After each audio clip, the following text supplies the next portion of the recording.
Hello everyone, कैसे हैं आप सब। स्वागत है आप सबका एमके क्लासेस में। लास्ट वीडियो दोस्तों, अगर आप सबको याद होगा, हमने नंबर सीरीज स्टार्ट किया था और नंबर सीरीज का पार्ट फर्स्ट, जिसमें हमने ये देखा था कि जो आपको नंबर सीरीज पूछी जाती है वो कौन कौन से कंसेप्ट पर पूछी जाती है। और डिफरेंट कंसेप्ट हमने देखे थे। एक तो कंसेप्ट आपका था missing number series. Missing number series पर आपको क्वेश्चंस पूछे जाते हैं। एंड सेकंड जब आपको पूछे जाते हैं वो होती है रॉन्ग नंबर सीरीज। तो सबसे पहले हम मिसिंग नंबर सीरीज पर हम काम कर रहे थे और कंसेप्ट वन भी हमारा मिसिंग नंबर सीरीज था। लास्ट वीडियो में हमने इसके कुछ क्वेश्चंस किए थे। आज हम इसके नेक्स्ट क्वेश्चन करेंगे, ठीक है। ये वाले क्वेश्चंस हमने इसकी लास्ट वीडियो में किए थे। आज हम इसके नेक्स्ट क्वेश्चन आपके लिए लेकर आए हैं। तो वीडियो शुरू करते हैं। और जो भी दोस्तों हमारे चैनल पर न्यू है, आप इस चैनल को सब्सक्राइब कर सकते हो। हमारे चैनल पर अभी जूनियर असिस्टेंट के लिए क्लासेस चल रही हैं। ओके, तो जूनियर असिस्टेंट के लिए अगर बात की जाए, जनरल अवेयरनेस सेक्शन हमारी तरफ से मैक्सिमम कंप्लीट है, चाहे वो with reference to Jammu and Kashmir के लिए हो। इसी के साथ साथ नॉलेज ऑफ कंप्यूटर वो भी हमने कंप्लीट करवा दिया है। जो इंग्लिश के लिए इंपॉर्टेंट रहता है, JKSSB फेज 2 प्लेलिस्ट सेक्शन में आपको ये पूरा दिख जाएगा। ये भी हमारी तरफ से कंप्लीट हो चुका है। और रिमेनिंग सेक्शन आपकी थी मैथ्स एंड रीजनिंग सेक्शन, जिसमें से हमने मैथ्स सेक्शन स्टार्ट की थी परसेंटेज से। उसके बाद हमने रीजनिंग सेक्शन स्टार्ट कर दी। और अब हम क्या करेंगे, पहले पूरी रीजनिंग सेक्शन कंप्लीट करेंगे। रीजनिंग में अगर आप सबको याद होगा, डायरेक्शंस हम कंप्लीट कर चुके हैं, ब्लड रिलेशन हम कंप्लीट कर चुके हैं। इसी के साथ साथ स्टेटमेंट्स एंड कंक्लूजन्स जो थोड़ा अलग टॉपिक था उसको भी हम कंप्लीट कर चुके हैं। अभी हमारा 4 टॉपिक चल रहा है नंबर सीरीज़। इसके बाद हम लेटर सीरीज़ करेंगे। एंड फिर आपका एक और टॉपिक आएगा कोडिंग डिकोडिंग। उसको करने के बाद मैथमेटिकल रीजनिंग पर मूव करेंगे। तो ये सब टॉपिक्स आपके डिफरेंट टॉपिक्स हैं। तो हम आज के वीडियो को शुरू करते हैं और आज के क्वेश्चंस की तरफ मूव करते हैं। आज फिर आपके लिए कुछ प्रैक्टिस क्वेश्चंस हैं जो मिसिंग नंबर सीरीज पर हैं। कुछ क्वेश्चंस आसान होंगे, कुछ क्वेश्चंस मुश्किल होंगे, ठीक है। उसके बाद हम रॉन्ग नंबर सीरीज पर मूव कर जाएंगे। तो क्वेश्चन आप पहले देख सकते हैं आपके सामने। यहाँ पे क्वेश्चन आपको दिया हुआ है।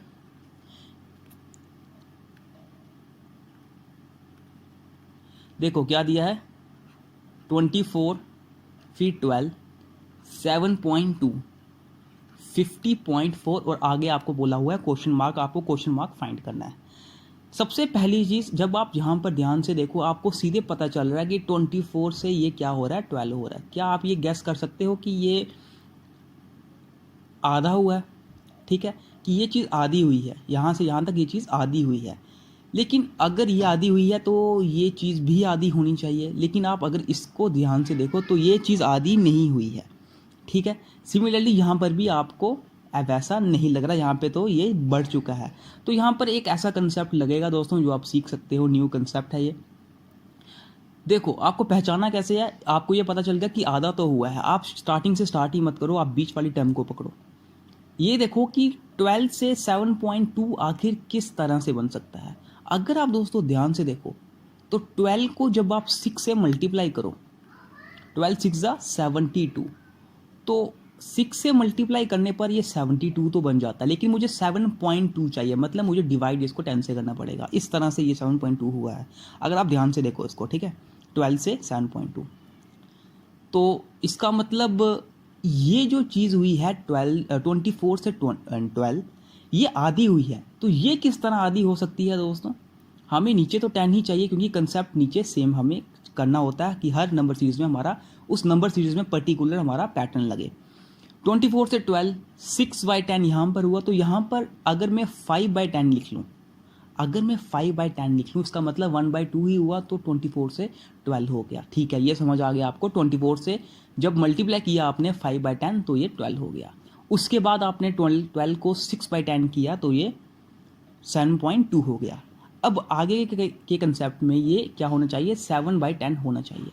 तो एक बार इसको 7/10 से मल्टीप्लाई करके देखो कि क्या ये 50.4 बनता है।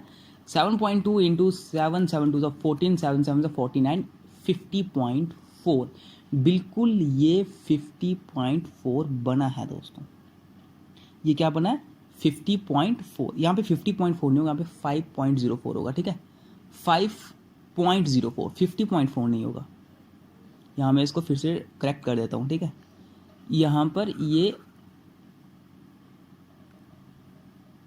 5.04 बनेगा, ठीक है, 5.04। तो अब मुझे क्या करना है, मुझे आगे का कंसेप्ट पता चल चुका है। मुझे आगे क्या करना पड़ेगा, अगर ये पहले 5/10 हुआ है, फिर 6/10, अब 7/10, अब होगा ये 8/10। तो 8 से मल्टीप्लाई करो, 8 4 जा 32 एंड 3 8 5 जा 40 और 10 से डिवाइड 4.032, 4.032 ये होगा इसका राइट आंसर। ओके, कंसेप्ट पता चल गया होगा आपको कि कौन सा कंसेप्ट लगा। यहाँ पर ये गलती आप नहीं कर सकते कि इसको डायरेक्टली आधा करो तो बाकी सबको आधा करके वैसा पैटर्न नहीं लग रहा था, तो हमने दूसरा पैटर्न यहाँ पे लगा कर देखा। चलिए नेक्स्ट क्वेश्चन पे मूव करते हैं। नेक्स्ट क्वेश्चन आप सामने देख पा रहे हो स्क्रीन के, क्या लिखा गया, 89, फिर 86, देन 78, फिर 63, 39 एंड क्वेश्चन मार्क। अगर आप इस सीरीज को ध्यान से देखो, 89 से 86 हुआ है, ज़्यादा कुछ फर्क नहीं आया, मतलब आपको ये पता चल रहा है कि डिक्रीज तो हो रहा है, डिक्रीज पूरी सीरीज में डिक्रीज चल रहा है, लेकिन डिक्रीज से किस तरह से हो रहा है कि आपको डिवाइड नहीं करना पड़ेगा, क्योंकि इतना खास ज़्यादा डिक्रीज नहीं हो रहा, कम क्वांटिटी में ये डिक्रीज हो रहा है। पहले कितना डिक्रीज हुआ, 3 में डिक्रीज हुआ, ठीक है। उसके बाद कितना डिक्रीज हुआ, ये लगभग 8 का डिक्रीज हुआ है। उसके बाद कितना ये डिक्रीज हुआ है, 15 डिक्रीज हुआ है ये, एंड फिर आगे ये कितना डिक्रीज हुआ है, फिर आगे ये डिक्रीज हुआ है 24, ठीक है। इस तरह से दोस्तों ये डिक्रीज हुआ, आपको ये पता चल गया। अब ये आखिर डिक्रीज किस तरह से हुआ है, अगर आप इन टर्म्स को ध्यान से देखो, पहले क्या हुआ, 3 डिक्रीज हुआ, फिर क्या हुआ, 8 डिक्रीज हुआ, फिर 15 डिक्रीज हुआ, फिर 24 डिक्रीज हुआ, आगे भी कुछ डिक्रीज होगा, लेकिन कितना डिक्रीज हुआ आपको ये पहचानना है।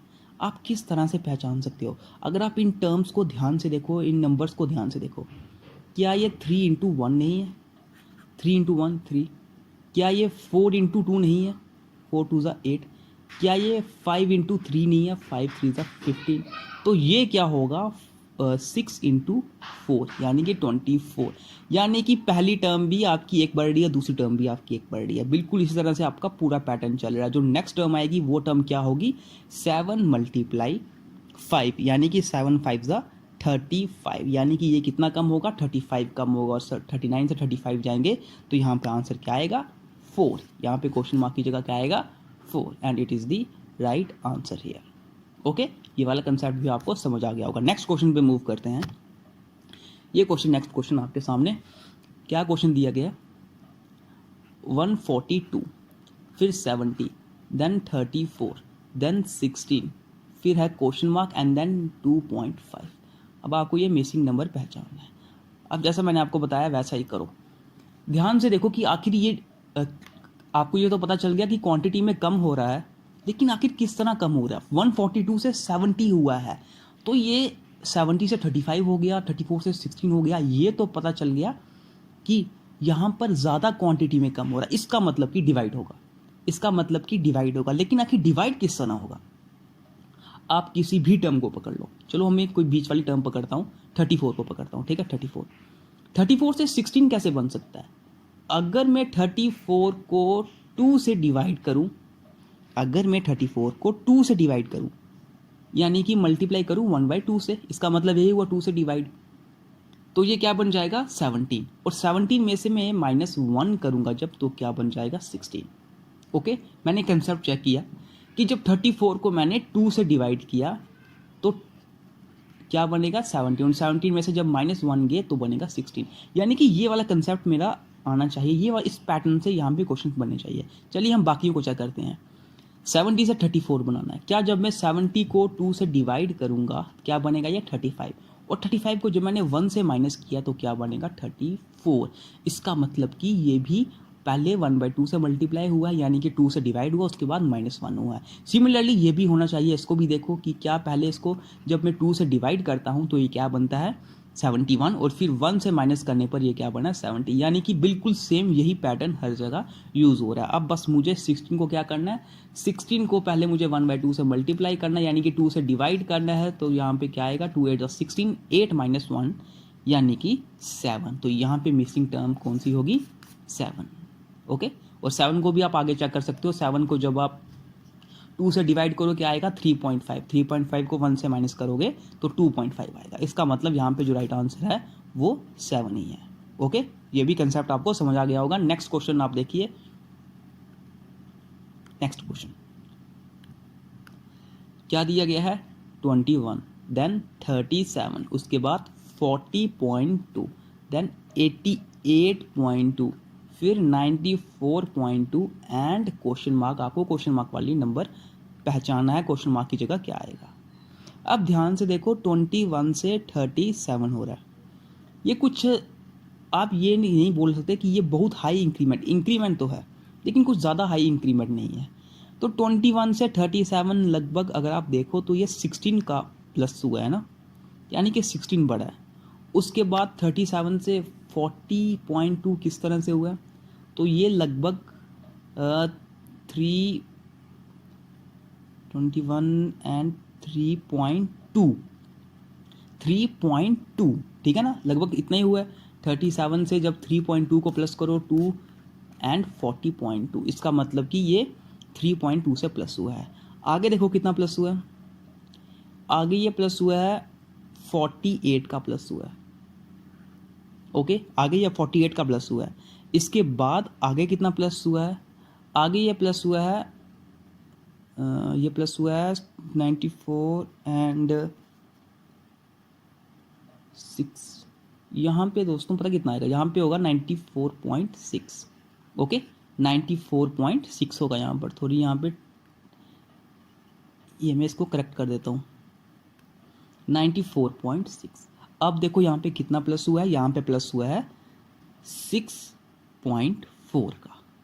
ओके, तो अब मुझे ये पहचानना है कि आगे यहाँ पर कितना प्लस हुआ है। अब ध्यान से देखो दोस्तों, यहाँ पे क्या हुआ है, 16 किस तरह से आया है, 16 1 जा 16। उसके बाद ये 32 किस तरह से आया है, जब 16 को आप मल्टीप्लाई करोगे 2 से तो ये क्या आएगा 32, लेकिन 32 को आपने क्या कर दिया है 10 से डिवाइड कर दिया। इस तरह से आपने आगे क्या किया है, 16 को मल्टीप्लाई किया है 3 से, 16 3 जा 48 एंड फिर आगे क्या किया है 16 4 जा 64, लेकिन सेकंड स्टेप के लिए आपने क्या किया है डिवाइड कर दिया है 10 से। इसका मतलब कि आगे जो फिफ्थ स्टेप आएगा वहाँ पे क्या होगा 16 5 जा जो होता है 80, यहाँ पे क्या प्लस होगा 80 का प्लस होगा। और 94 से जब आप 94.6 से जब आप 80 को प्लस करोगे तो ये कितना आएगा 9172। ठीक है, देखो 94.6 को आपको किससे प्लस करना है 80 से, क्योंकि 16 इस तरह से कंसेप्ट चल रहा था ना, 16 1 16, 16 2 32, 16 3 48, 16 4 जा 64। ओके, एंड फिर आपको पहचाना है कि यहाँ पे इसके आगे कितना प्लस होगा। तो यहाँ पे एक में 16 हुआ, एक में 32, लेकिन यहाँ पे पॉइंट लग गया। इस तरह एक में 48, एक में 64, यहाँ पे पॉइंट लग गया। इसी तरह एक में क्या होगा यहाँ पे बिना पॉइंट का 80, 16 5 जा 5 होता है 90, 80 होता है 80। ठीक है, 16 5 जा 80, यहाँ पे होगा 80 प्लस 498 एंड 174.6, यहाँ पे आंसर होगा। कितना आंसर होगा 174.6। अब हम नेक्स्ट क्वेश्चन पे मूव करते हैं। इसका आंसर आपको पता चल चुका होगा 174.6, यहाँ पे क्वेश्चन मार्क की जगह 174.6। नेक्स्ट क्वेश्चन देखिए, ये रहा आपके सामने नेक्स्ट क्वेश्चन। इसका एक क्वेश्चन हम इधर कर लेते हैं और ये क्वेश्चन आप अपने होमवर्क के लिए कर सकते हो। ठीक है, ये क्वेश्चन भी बिल्कुल सिंपल कंसेप्ट लगेगा। अगर आप कंसेप्ट पहचान जाओ तो इसका मतलब आप नंबर सीरीज, जितने ज़्यादा क्वेश्चंस आप नंबर सीरीज में प्रैक्टिस करोगे उतना अच्छा आपके लिए रहेगा, उतने ज़्यादा कंसेप्ट आपको पता चलेंगे। क्योंकि यहाँ पे कुछ कंसेप्ट का कुछ लिमिट नहीं है, कुछ भी कंसेप्ट लग सकते हैं। ठीक है, वो कंसेप्ट किसी के दिमाग में आ सकता है, किसी के दिमाग में नहीं आ सकता है, और ज़रूरी नहीं है कि हर क्वेश्चन में एक ही पैटर्न लगे। ठीक है, हर क्वेश्चन में किसी का कुछ और पैटर्न इस्तेमाल होता है, कोई कुछ और पैटर्न से निकालता है। अब वो आपके आंसर्स पर डिपेंड करता है कि आपको ऑप्शंस किस तरह से दिए हुए हैं। अब देखो यहाँ पर नेक्स्ट क्वेश्चन देखो क्या दिया गया है, 17 फिर 9 देन 10 देन 16.5 देन 35 एंड आपको क्वेश्चन मार्क की वैल्यू फाइंड करनी है। सबसे पहली चीज़, आप कोई भी बीच से टर्म उठा लो, आप देखो कि ये आखिर, चलो मैं 9 को कंसीडर कर लेता हूँ। ठीक है, 9 से 10 कैसे बन सकता है, या तो ये हुआ है +1, ठीक है, ये +1 हुआ है, लेकिन 10 से अगर मैं प्लस कुछ भी प्लस करूँ तो ये 16.5 तक पहुँचाने में मुझे +6.5 करना पड़ेगा। इसका मतलब कि अगर मैं इस तरह से करूँ 9 × 1, 9 + 1 कितना हुआ 10, इस तरह से ये गया कंसेप्ट यहाँ से यहाँ तक का। ठीक है, किस तरह से गया फिर से समझ लो। क्या था 17 फिर था 9, then 10, then 16.5, then 35 and question mark. पहले कम हुआ फिर बढ़ा, उसके बाद बढ़ा फिर बढ़ा। तो आपको कोई पर्टिकुलर यहाँ पे कंसेप्ट किस तरह से देखना होगा, कोई भी 20 से टर्म उठा लो, 9 को ही चूज़ कर लो, ठीक है। 9 से 10 किस तरह बन सकता है, अगर मैं 9 को 1 से मल्टीप्लाई करूँ, 9 1 जा 9 और प्लस करूँ किससे, 1 से, 9 1 जा 9 प्लस 1 10, ठीक है। 9 से 10 हो चुका। अब मैं क्या करता हूँ कि 10 से मैं 16.5 बनाना है। तो 10 को अगर मैं क्या करूँ, किससे मल्टीप्लाई करूँ, अगर मैं 10 को 1.5 से मल्टीप्लाई करूँ, 10 इंटू 1.5 15 प्लस 1.5 कितना होगा, 16.5। क्या बना, 16.5। देखो ध्यान से, 10 को 1.5 से मैंने मल्टीप्लाई किया, 10 इंटू 1.5 कितना होता है, 15, और 15 प्लस 1.5 क्या होता है, 16.5। तो ये 16.5 बन चुका। अब मुझे क्या करना है कि 16.5 से 35 बनाना है। तो 16.5 से मैं 35 किस तरह बना सकता हूँ, अगर मैं 16.5 को किससे मल्टीप्लाई करूँ, 2 से मल्टीप्लाई करूँ, कितना बनेगा, ये 33, और प्लस कर दूँ 2 से, तो ये 35 बन जाएगा, 35 बन जाएगा। इसका मतलब आपको सामने पता चल गया कि किस तरह से ये पैटर्न बन रहा है। सबसे पहले मुझे यहाँ का पहचानना पड़ेगा। अगर यहाँ पर 1.5 से मल्टीप्लाई हुआ, फिर उसी से प्लस हुआ, उसके बाद थोड़ा 0.5 बढ़ गया, एंड 2 से मल्टीप्लाई हुआ, 2 से बढ़ गया, इसका मतलब आगे क्या होगा, आगे ये 2.5 से मल्टीप्लाई होगा और फिर 2.5 से प्लस होगा। लेकिन पहले मुझे इसका भी देखना पड़ेगा कि ये होना चाहिए। तो यहाँ पे क्या होगा कि यहाँ पे ये 0.5 से मल्टीप्लाई हुआ होगा और फिर प्लस हो गया होगा 0.5 से। तो 17 को अगर आप 0.5 से मल्टीप्लाई करो, यानी कि 17 को अगर आप 1/2 करो, तो ये कितना बनता है, ये बनता है 8.5, और 8.5 को जब आप 0.5 से प्लस करोगे तो ये बनेगा 9। इसका मतलब आपका ये कंसेप्ट बिल्कुल सही लगा है, ठीक है। सबसे पहले क्या हुआ, 17 मल्टीप्लाई 0.5 प्लस 0.5 यानी कि 9, फिर 9 1 जा 9 प्लस 1 यानी कि 10, फिर 10 इंटू 1.5 प्लस 1.5 यानी कि 16.5, देन 16.5 इंटू 2 प्लस 2। तो पैटर्न देख रहे हो किस तरह पैटर्न चल रहा है ये पूरा। और एंड में क्या होगा, 35 को 2.5 से आप मल्टीप्लाई करोगे, 5 5 जा 25, 5 3 जा 15, 16 17 एंड 70, 5 7 7 8 यानी कि ये कितना हुआ, 87.5, और इसको प्लस कर दोगे किससे, 2.5 से। तो ये कितना बनेगा, 7 8 9 10 एंड 9, 90 यहाँ पर क्या आ जाएगी आपकी वैल्यू। और यहाँ पे मिसिंग नंबर सीरीज क्या होगी, मिसिंग नंबर कौन सा होगा यहाँ पर, 90। Okay, 90 is the answer here. तो यहाँ पर इस क्वेश्चन में आपको कोई कंफ्यूजन नहीं होगी। जितने भी पैटर्न यहाँ पर हमने पिछले क्वेश्चंस में किए, ठीक है, ये सब आपको पता होने चाहिए। जितने ज़्यादा आप पैटर्न सीखोगे उतना आपके लिए बेहतर रहेगा। ये कल का क्वेश्चन आप ये इसको होमवर्क के लिए रख सकते हो। ये क्वेश्चन है वो, ठीक है। पहले क्या है, 6 है, फिर क्या है 30 है, फिर क्या है 188 है, फिर है 1514 एंड फिर है क्वेश्चन मार्क। आपको पैटर्न पहचाना दोस्तों, किसी भी बीच वाली टर्म को आप पकड़ के पैटर्न पहचानो, ठीक है। ये देखो, ये तो पता चल गया होगा कि ये यहाँ पर आप वो नहीं कर सकते। ये तो पता चल गया कि ये बड़ा तो है लेकिन काफ़ी हाई क्वांटिटी में ये बड़ा है। इसका मतलब आपको मल्टीप्लाई करके ही कुछ कंसेप्ट का यहाँ पर पता चलेगा, किसी पैटर्न का यहाँ पर पता चलेगा। अब आपको यहाँ पे पैटर्न पहचान के यहाँ पर कौन सी टर्म आने वाली है आपको वो पहचानना है। मैं आपको ऑप्शंस, अगर आपको ऑप्शंस के थ्रू आसान लगे तो मैं आपको ऑप्शन दे लेता हूँ, ठीक है। पैटर्न अगर आप पहचान लो तो फिर आपको ऑप्शंस की भी ज़रूरत नहीं पड़ेगी। तो आपको ऑप्शन दे लेता हूँ मैं, 15,000, ऑप्शन बी आएगा 15,152, ऑप्शन सी आएगा 15,180 या ऑप्शन डी आएगा 15,192। तो आपको ये मैंने चारों ऑप्शंस बता दिए। ट्राई कीजिए कि अगर आपका ये आंसर निकलता है, आपका कंसेप्ट लगता है, तो आपके लिए बहुत अच्छा होगा। क्योंकि अगर आप ऐसा क्वेश्चन पहचान जाओ कि पैटर्न कौन सा लगेगा तो बेहतर होगा। कल हम इसके ऊपर थोड़े और क्वेश्चंस करते हैं, ठीक है। कुछ और अच्छे क्वेश्चंस हम देखेंगे। कल मैं थोड़ा स्केयर के ऊपर भी क्वेश्चन आपके लिए लेकर आऊँगा, स्केयर्स कैसे करने हैं, क्यूज पर कैसे क्वेश्चंस आते हैं, तो वो भी मिसिंग के ऊपर ही आपके क्वेश्चंस होंगे। और कुछ क्वेश्चंस अगर हो सके तो मैं रॉन्ग नंबर सीरीज़ पर भी कल लेकर आऊँगा। तो इसके बाद कल के बाद एक और वीडियो करेंगे हम रॉन्ग नंबर सीरीज़ पर ही। तो इस तरह हमारे पूरे कंसेप्ट यहाँ पर हम कोशिश करेंगे कि नंबर सीरीज़ पर क्लियर हो जाए।